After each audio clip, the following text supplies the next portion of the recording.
ख्वाजा घराने का मुतहर्रिक सहन सरगर्मी से भरा हुआ है, जिसके चारों तरफ सफ़ेद रंग की दीवारें ईद की रंगीन सजोटों से मुज़य्यन हैं। गमले वाले पौधे हरियाली को छूते हैं और गिल्ली का लकड़ी का दरवाज़ा कोने में नजर आता है। सहन में चूल्हे पर एक बड़ा बर्तन, जिसके पस मंजर में बर्तन दजने पर खुशबूदार भाप उठती है।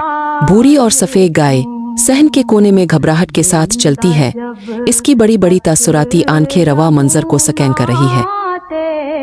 एंटी रुखसाना और खाला शकीला सहन के वसत में खड़ी हैं, मुतहरिक अंदाज में बहस कर रही हैं, गोश्त से लदी मेज की तरफ इशारा कर रही हैं। मीमुना के नुक्ता नज़र से सहन को आखाला रखसाना और आखाला शकीला के साथ गोश्त से लदी मेज़ के करीब एक गर्मा गर्म बहस में देखा जाता है।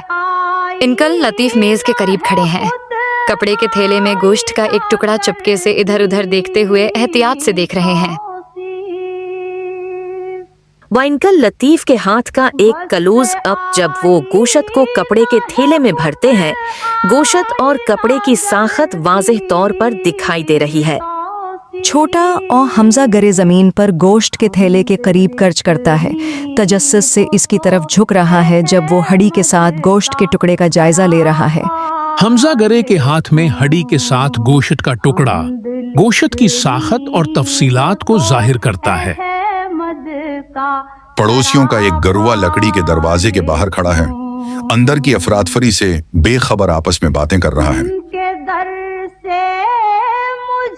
दादी फातिमा सहन में लकड़ी की कुर्सी पर बैठी हैं। उसकी नर्म आंखें पुरस्कून अंदाज में खानदान का मुशाहदा कर रही हैं। दादी फातिमा के नुक्ता नजर से खानदान के अफराद हलचल से भरे सहन के दरमियान अपनी अपनी पोजीशनों पर नजर आते हैं। दादी फातिमा का चेहरा जैसे ही वो बोलना शुरू करती है, इसका इजहार दानिशमंदाना और सोचने वाला था। खानदान और दादी फातिमा के इर्द गिर्द जमा है। जब वो इसके अल्फाज सुनते हैं तो उनके तासरात इस्तिदलाल से सोचने की तरफ मुंतकिल हो जाते हैं।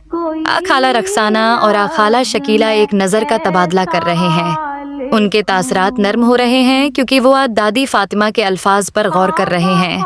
अंकल लतीफ हचकचाते हैं, फिर अपने पीछे से कपड़े का थैला निकालकर मेज पर छिपा हुआ गोश्त वापस रखते हैं। हमजा गरे मासूमियत से मुस्कुराता है जब उसने हड्डी के साथ गोश्त का टुकड़ा दादी फातिमा की तरफ उठा रखा है। खानदान मेज पर गोश्त को 3 हिस्सों में तकसीम करता है।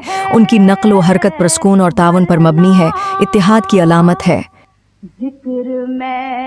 मीमुना अपनी बड़ी अजहार भरी आंखों से खानदान को देखती है। तनाज़ा के हल होने पर उसका बर्ताव नर्म होता है। सहनब पुरस्कून है, मेज पर मुनक़सिम गोश्त साफ सुथरा रखा हुआ है और खानदान के अफराद मुस्कुरा रहे हैं और इत्मीनान से बात कर रहे हैं।